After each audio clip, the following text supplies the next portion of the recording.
Hello, Tom here. This is part two of a two-part series on my initial setup so that I can make my first leather project.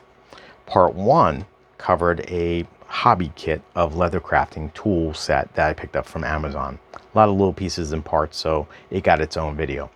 This is part two, the final items that I need in order to move forward. As you can see, the first thing in front of you is a cutting mat. It's considered self-healing, so it can take a lot of wear and tear from these sharp objects.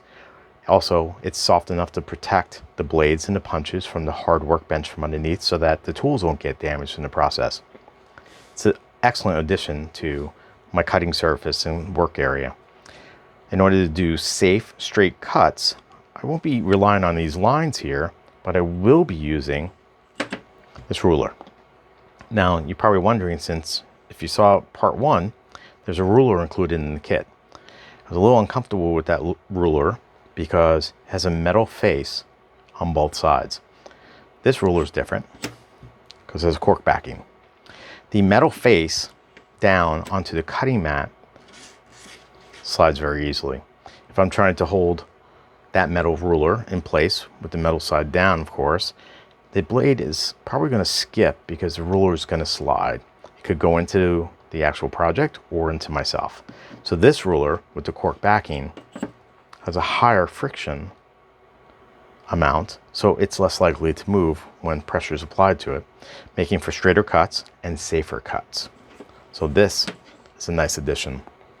Once the pieces and parts are actually cut, in order to create temporary seams, is contact cement. Now, I found this product to be used quite often in the background when I'm looking at some of the leather crafters.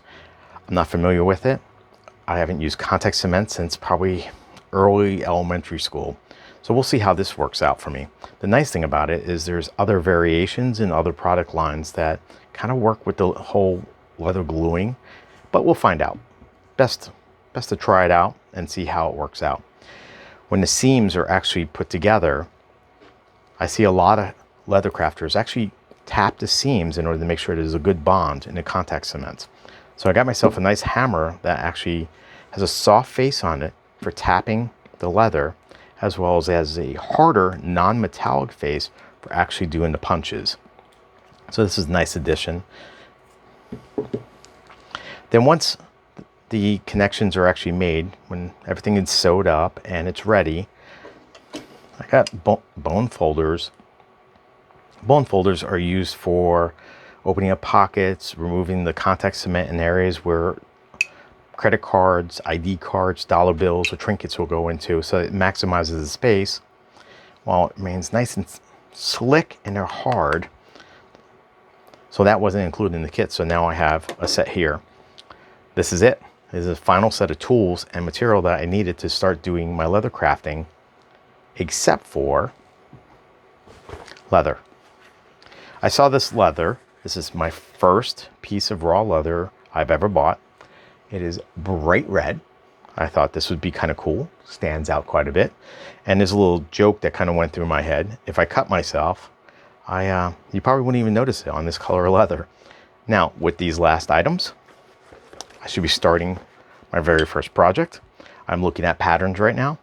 If you have any suggestions, feedback on public speaking, YouTube, and more importantly, leather crafting, please leave them below. I appreciate it. Thanks for your time, and I'll see you later.